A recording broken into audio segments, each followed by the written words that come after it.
I'm going to follow up on two things really quick. If anyone's upset about the Directa project charging, you can blame me. And the reason why is because Region 4 has consistently been a donor to the CE pool. So while we did a good job managing our project budgets, I will say others did not. And so it cost our projects more every single year to deliver them than it should. So I wanted more money going to our projects and getting put on the road. I also think it is owning, and project managers should know where their dollars are going, and it was like a slush fund and people didn't have awareness. So I was one of the big advocates for Directa projects, so if you're upset, you can come make your complaints with me. And then the other thing, we've talked about those automated reports from PM Web, and I think we're still programming sort of the details, the functionality. You can see all the new dashboards and things that are coming, but that is one of the next steps, is getting some of those automated reports to come out. So I think we've got a long list of requests, but that in due time. With that, I'm ready for questions. Questions? And I know that we have some canned questions, so please don't be shy. I'll start it off, Keith. Can you describe a situation where a project didn't go as planned and how you helped resolve the issue at the higher level? Who are you directing that at me?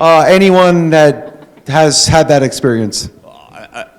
Again, recently in the South program, we had an issue happening on a construction management side of the house, and we were able to identify it. We worked with our consultant partners. It was pretty intense, and it was pretty. It was a big negative issue. But our consultant partners, multiple consultant partners, helped us, and we were able to analyze it. We were then able to utilize certain divisions inside of headquarters to assist us as well, to kind of analyze some of the data that we got back from our own project team, along with the consultant information, along with headquarters advising us and providing us information. Now, we haven't completely resolved it yet, but I mean, it was just a situation where it was a grassroots effort that was brought up through, the organizational hierarchy of the project, to our RTD from headquarters. And again, I think we're gonna have a positive outcome of this, but it all, again, you'll hear me harp on it again, it was the communication piece from, one of the residencies to me, working with direction that I was getting from RTD Paddock, and then some of the information coming back from headquarters. So I just want you guys to know this, keep on, I think anyone up here would say we don't mind problems, but just don't surprise us. So I know that things are done at the lowest level, but try to get the information to any program engineer and they'll help you out. Question over here. Yeah, this is for the whole group. Free throw contest, all of you, who wins? Yeah. This is with Abra post boot. That'd be Keith.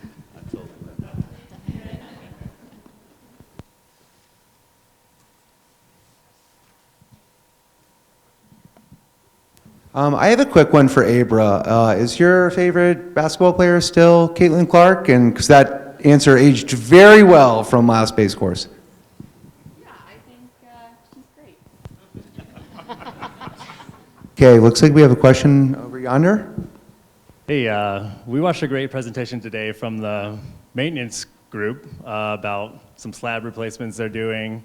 As a design engineer consultant, I've done similar projects on resurfacing projects and slab replacements. What's the threshold from when it's just handled by maintenance or it's actually a project that goes out to RFP or to a MPS? So statutorily, maintenance has a threshold that they can't do work that's over $150,000. We did get that increased, and we got an increase with inflation. Unfortunately, I can't remember off the top of my head, but it's not wildly significant. They can do what's called M projects, which, if you've seen the phases, those are maintenance projects. They can do more, but that's contracted out. And that comes out of their MLOS budget. So as Christina and others mentioned, all of maintenance is paid with state-only dollars. So any of you who've worked on grants, it's always the big scramble. How many state-only dollars? Like, I may have RPP in it, but normally we try to federalize RPP. So I've got to go to Jeff Sudemeyer to say, hey, can you make RPP just state-only for this grant? And he's got to go into the coffers and find out. But that's the threshold for maintenance projects. So I have a question for Katrina. So in some of these presentations, you're the project, I guess, asset manager for a bunch of different opportunities for buckets of money. And I know that we're required to do ops evals. So how would another program, say just the South program, and I have resident engineers that want access or ability to come talk to you about money, how would they go about just doing it either from a project manager level to the RE level to another program? How would they kind of work with you to kind of tap your buckets of money? I know they're smaller in size, but you help our projects or fund certain projects on that level. How would we get access or knowledge from you on how to get that money? I think Lou can answer that question. He's really good at finding money. Honestly, sending me an email or a chat, going to talk to Bryce for certain types of funding. If it's a recommendation on the operations evaluation, start the conversation with your traffic rep as a first step. We have some set-asides that we've put just as placeholders in a couple of our buckets of funding to be able to fund some of those recommendations because we think they're important enough that we should be helping the project fund some of those safety improvements. So really just that communication, start the conversation. I'm not that scary, so you can come talk to me anytime.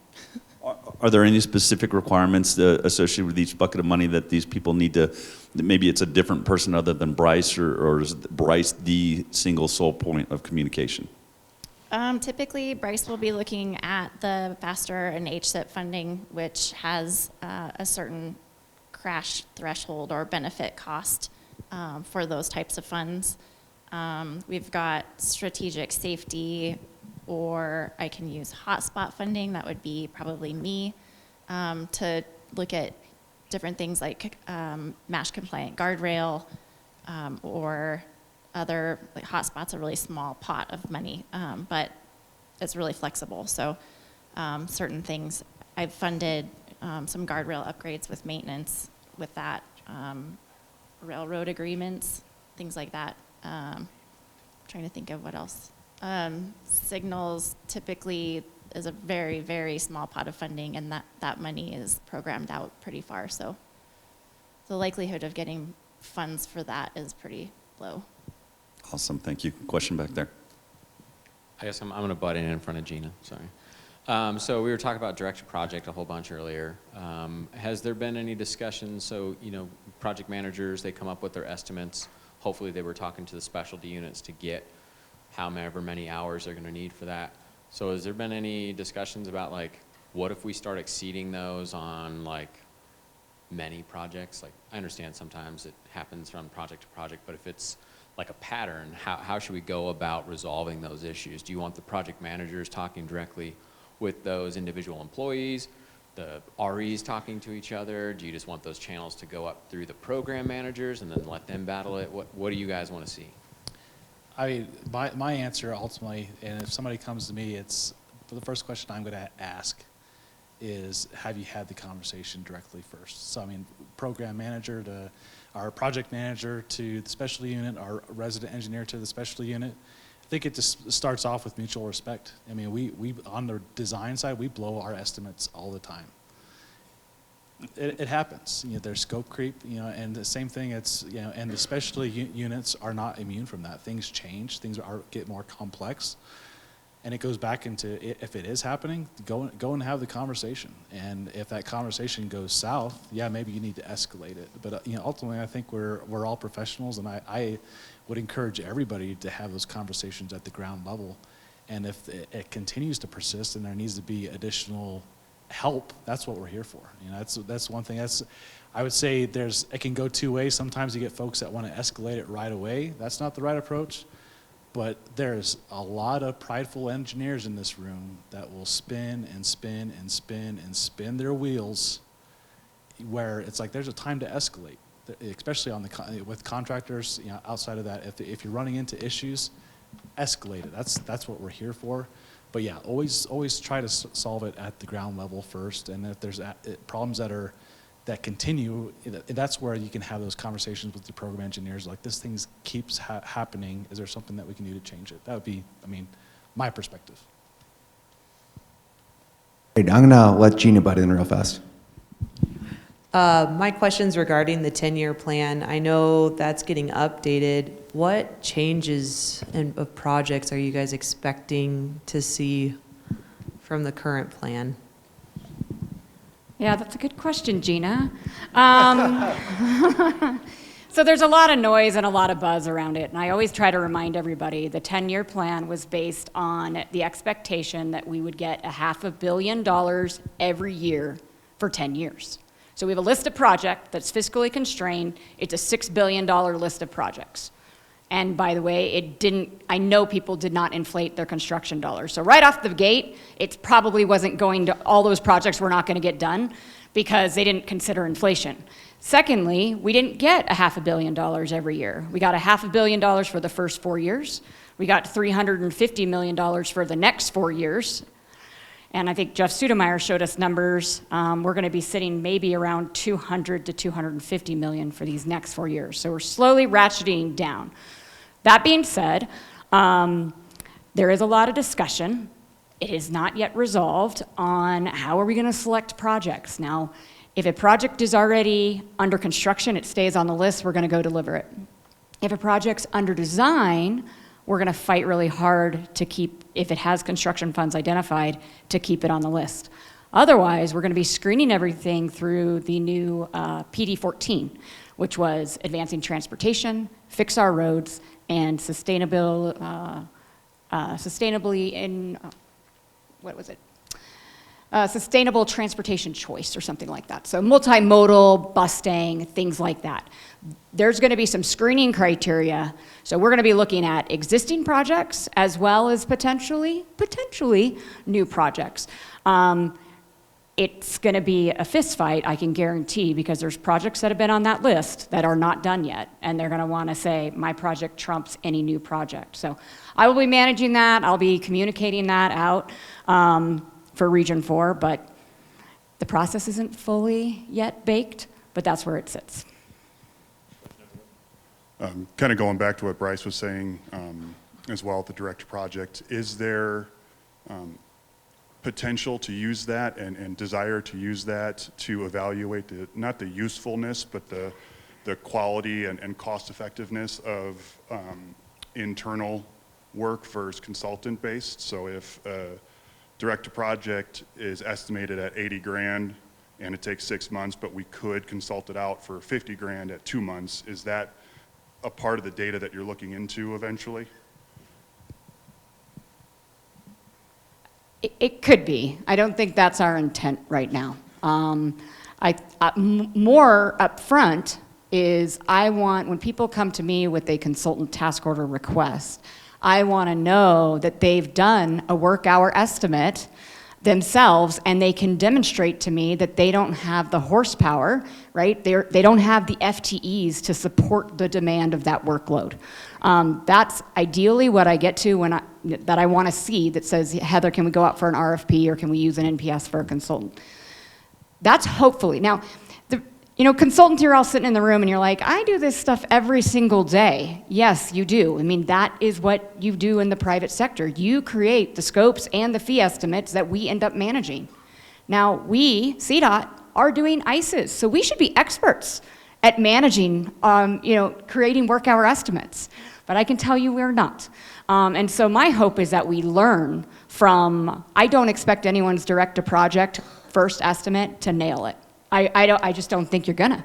I don't think people know how long hydraulics is gonna spend on it. I don't think people know how long right-of-way is gonna spend on it. It is an estimate for a reason. So I know those hours are gonna go up and down, but hopefully through a collection, year after year, project after project, you get a lot better. So maybe your first time you were off by 100%. and I would not be surprised if you were off by 100%. You better be monitoring your budget so you can go ask, so you don't, for money early on, right? I'll find money for you for direct-to-project charges, I promise you. Just don't do it once you're in the red, right? That creates all kinds of problems. But we will get better, so when we're estimating, I mean, I know consultants out there are probably pretty good at putting together a fee estimate. They manage that task order, right? They manage their level of effort to the scope that they wrote. When we go ask them to run another alternative, well then, they're like, well, that's gonna cost you. And then they come up with a new fee estimate for us to go manage. We should learn the same way to do that. We should know what it costs to run our projects. And I can tell you too, on I-25, that was part of our discussion with Heather. Our percentage was, you know, big project, you think the percentage is gonna be a little lower, but with specialty scope like structure inspection, ITS inspection, things like that, knowing that if the contractor can work 24 hours a day, we want to be able to staff it. I mean, that's the worst thing that we could do is delay their work progression if we don't have inspectors ready. So that's all part of the discussion when we're putting our ICEs together, is we may pay pennies on the dollar more to have those inspection staff in waiting, but it'll pay back tenfold if we can get the work done quicker. Thank you, and I have one more, just kind of going off of Keith with the OPSI evals and stuff. And I guess Katrina and Bryce both say if it's not what you want, but who do you reach out for funding during an OPSI eval? I would say come to the core team of the lower people that are doing the OPSI evals. So Kyle, me, other Kyle, Scott, and Daniel. And then we'll go to Bryce, who will then go to Katrina, just so that we're taking workload off of them. And we can do the initial evaluation and see if it's even reasonable to bring up to the next person, just so that it kind of alleviates their workload.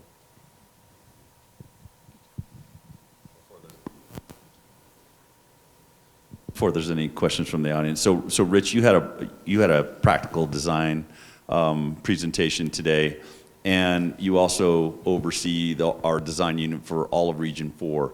So my question is, some of the things that you were discussing and kind of the techniques that you were presenting today, you know, how does your design unit, I know that you're helping out, again, the South program with a couple different projects, how are you going to drive down some of these ideas from your design unit that you manage into like other programs like the North or South we might not have as experienced designers or designers that just work solely in design? Well, I think one of the most successful things we've tried to institute, and it's not on every project that we've done yet, but we're trying to get better each time, is to have a common transportation problem that we're trying to solve. You talk about a purpose and need, or you talk about what the goals and outcomes are. You've got to constrain that scope and focus your range of solutions that you're looking at, because you know the world's your possibility, and we don't have budgets for that.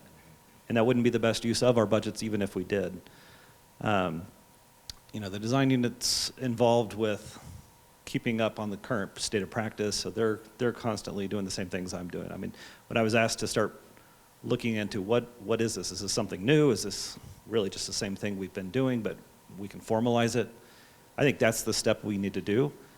So the biggest key is getting on the same page with identifying what the problem is, honing in our solutions, and targeting the dollars that we have to fix those individual problems. So it's not a technical answer, but I think it's a design philosophy in that approach.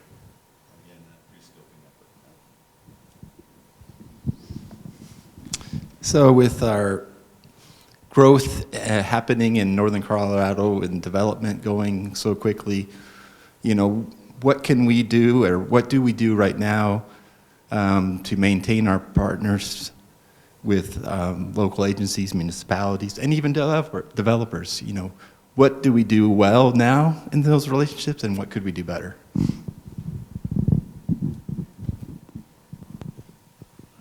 So I'll take a stab at starting. I think the first thing, and we're getting better at it, I think is just sometimes it's being the bearer of bad news. I mean, ultimately it's, as far as where we're at right now, is expansion of highways is not a very, something that's easily, or accepted by our leadership. You know, there's other things that are important, you know, as far as the greenhouse gases that drive that.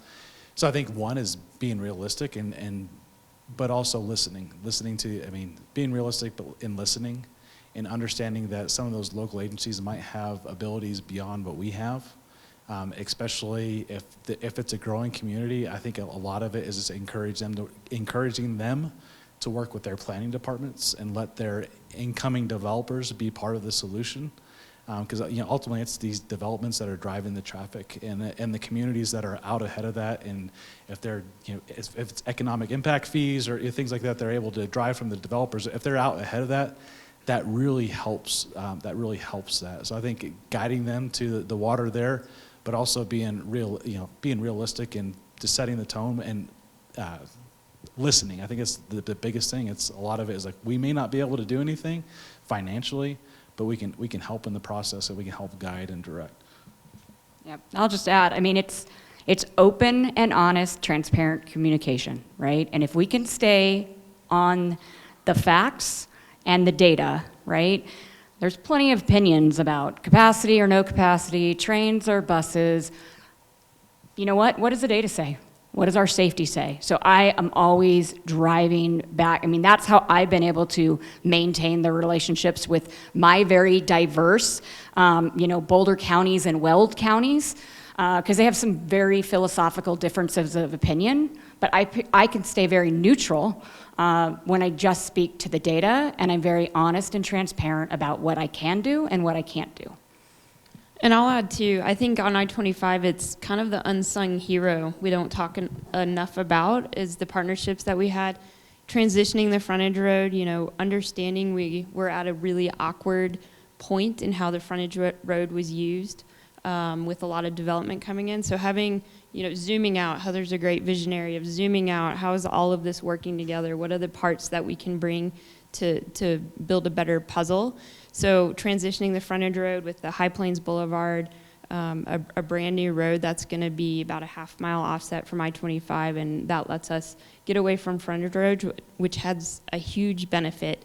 High Plains Boulevard is going sooner in certain areas because of I-25 and the collaboration between developers, Meade, Weld County, CDOT. So knowing that we have very finite constraints and resources, how can we pull them together and make a better system?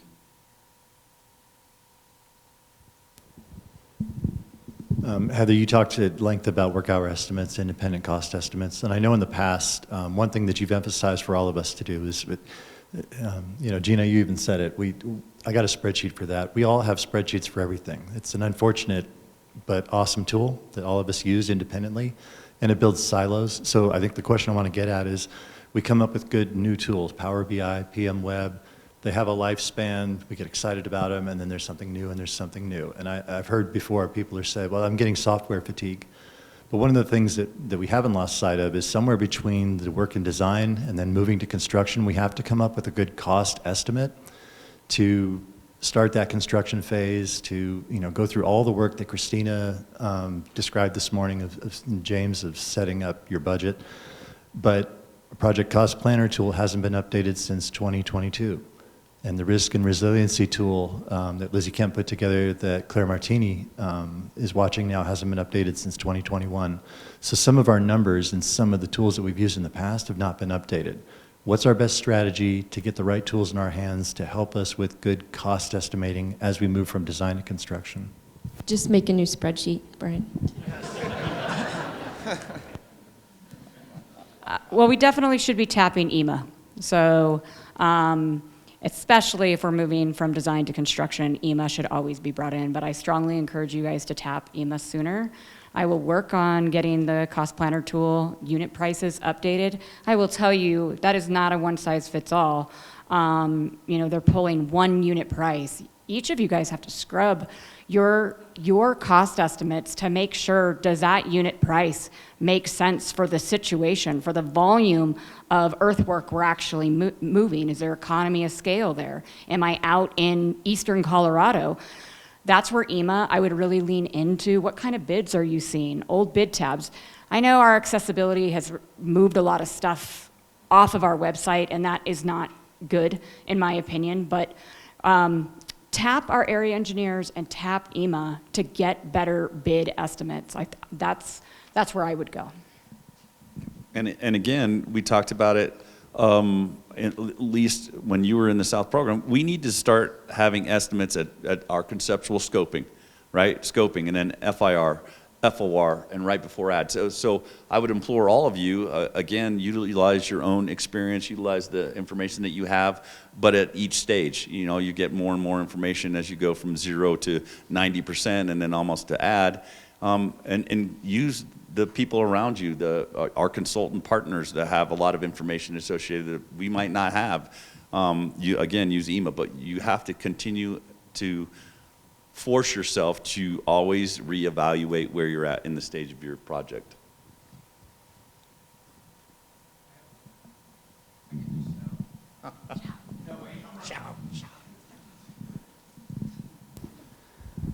Several years ago, it seemed like our Denver folks had a pretty hard ceiling of $500,000 for an NPS. And in rare circumstances, we could go over. We just needed to get that approval from the chief. I feel like recently that that's maybe not quite as hard of a ceiling. 750 still seems to be the hard ceiling, but I'm wondering if there's additional flexibility between those two. I'll take that. So that's a conversation I had with the chief recently.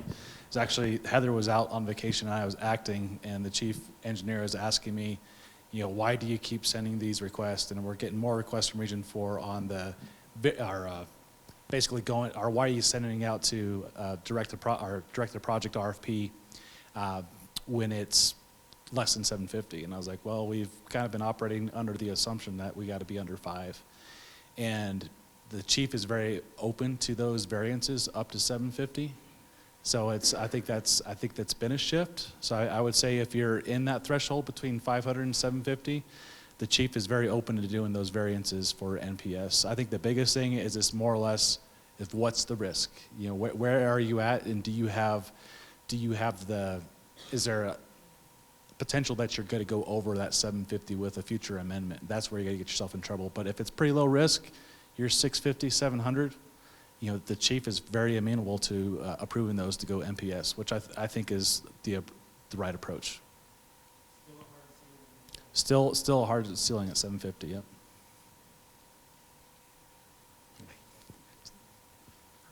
Okay, so to take the other side of that same coin, from a region standpoint, is there any objection if we have a $550,000 ICE to going with a project-specific contract? No, there's no objection. There was a harder line before. I will always ask the question, are we sure this is a single season project? Are you sure that, you know, we're going to get it all done with this task order, especially when you get the task order request for $700,000 or $749,000, right? Right up to the just, you know, $1 away from the 750. I will ask the question.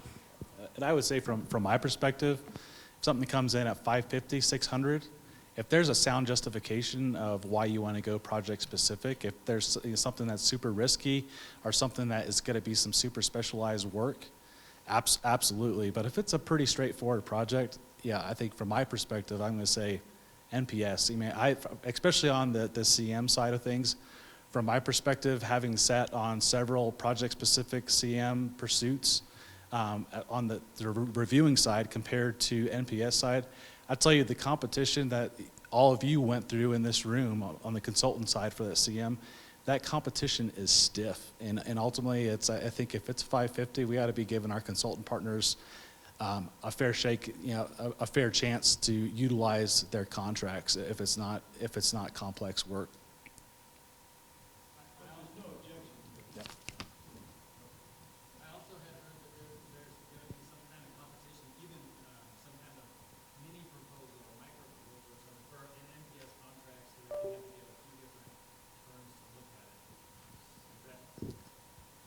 I think Region 1 does that. There might be a region that does that. I haven't heard any firm guidance of us needing to do that, and I would personally not advocate for that until we have to.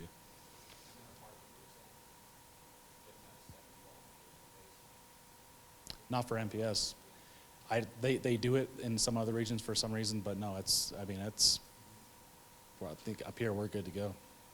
If there's a good reason for it, I could see that you doing that. If you had a hard time selecting between some of the NPS consultants.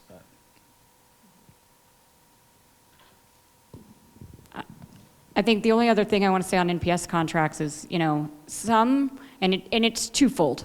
Some consultants do a really good job of marketing their NPS contracts. And you know what? When they're in the right place at the right time, they're the ones that typically spin down a lot faster. We also get comfortable. I mean, let's be honest. We as CDOT get comfortable with a certain design firm or construction management firm. We know they can do the work, so I'm just going to go give it to them. I really do challenge CDOT staff to please be looking at the whole portfolio of NPS contracts that we have. We should not just be, this is our opportunity. I look at it as, if you're a consultant and you're trying to really get into make CDOT one of your clients, right? I mean, every single one of our RFPs says, what personnel, we score, what personnel do you have? If we never gave that firm a chance through an NPS contract to get to know their personnel, they're going to struggle, right? I mean, a resume can say so much. Past performance and how they can do the work really, right, is how they score those points. And so I am pushing back on various people who want to go use a Western Slope NPS. Why? Why do we need to tap that Western Slope NPS when we have X millions of dollars left on the Front Range NPS? Go use a different team. So again, consultants, do your job, go market your NPS contracts, because when you've got capacity, we always have needs. So you should do what you do. Guaranteed you'll probably get some work. We don't even know maybe you have that. Just a simple conversation with our REs, you may not realize, oh my gosh, they have a need for this really specialized whatever look that they're looking at, and I've got this great person, let me introduce you to them. And before you know it, you have, a contract with CDOT, and you can help us get things done. So I am imploring all of you guys, use the full gamut of those NPS contracts. Well, I think that probably wraps us up. But before I let RTD Paddock end this 2025 base course, every base course member stand up, please. And I want to shout out a special thank you to the ladies in the back of the room. Thank you so much for all of your help, your time, your effort, getting us all checked in. Again, base course members, please stand up. Please, Bertha, yep, thank you. I mean, these guys spend a lot of time. Again, you've heard a little bit of the amounts of time that we spend. It really is a whole year effort, and this would not be possible without the people standing amongst you. I only do certain things, but the rest of this group plans, kind of strategize. They're creative, again, with videos to Rush Song and doing some Family Feud. Our MC, Spencer, let's give a huge shout out to him. His sidekick, Tiernan, please, let's go. Yeah. And again, I see them all spread out, so we could not do this without them. And again, I want to give a special shout out to RTD Paddock. We would not be able to do this without you, and please end this 2025 campaign. All right, yes, and thank you, Base Course Committee. I know how hard you guys work on this, so I really appreciate it, and I know I can be difficult. So, like getting my PowerPoint in really late and changing things at the last minute and shifting your schedules on you, so I apologize for the pain in the ass that I am. I know we've been hitting on the surveys a lot. Make sure you guys do that, and what I'm going to ask also to put in the survey, because I'm sure there's a comment area in there. If you guys have any topics that you want to hear at Base Course, please give them to us. We spend a lot of time crafting, and I think, once again, in my opinion, we knocked it out of the park this year of, bringing relevant information to you all from really sort of your grassroots, technical sort of trainings to big picture, where's the organization going, to, where are we in the political space. We really try to bring the full gamut, but I want ideas from you guys. If there was something like, dang it, I wish Base Course would have covered this, get it down in your survey or let me know in the future, because one of the questions, canned questions in here is like, how do you current and, how do you guys continue to innovate? I mean, this is one of those ways we do that. We share best practices. We want to bring forward all the new tools and technology, tips and tricks. The best way to learn, what was it, James that said it, right? Like, you can learn from your mistakes, but you can learn from other people's mistakes too, right? We can also learn from other people's successes. And my intent here, there's that old school of thought of, knowledge is power. Please don't hang on to the power per se and keep it to yourself. Knowledge is power, but we collectively will be so much more powerful if we're sharing that knowledge across all of us. I mean, I know I learned on, this base course, and I think we can all walk out of here with feeling like, hopefully a little bit, rejuvenated. Matt Duncan, from what I've heard, probably maybe one of the best presentations that we had. Really just like an excellent way of looking at safety differently and the things that he's tapping into. And so hopefully that sparks some interest, some creativity for you guys. But yeah, I would also ask if you guys know of great speakers, right? We are always trying to mix it up. So I really appreciate Matt Duncan and FHWA and some of the outside people that we get to come in here and speak. So thank you all for attending. I know it's been a long 2 days. Again, I couldn't do it without my program engineers and my RLT. I got the best team. I get asked all the time, how does Region 4 keep knocking it out of the park? What are you guys doing to innovate? It's the leadership here. It is not me. It is this team behind me, and it's my other RLT members out in the crowd that really make a difference. I could not do this job. I would not like this job if I did not have. I had a dream that in addition to Brian's retirement, that half of my RLT resigned. It was not a dream. It was a nightmare. I woke up and I was like, I guess it's time for me to move on because I can't do this job without them. So anyways, thank you to you all. Thank you to all of you. Drive safe, be safe, and we look forward to seeing you all next year.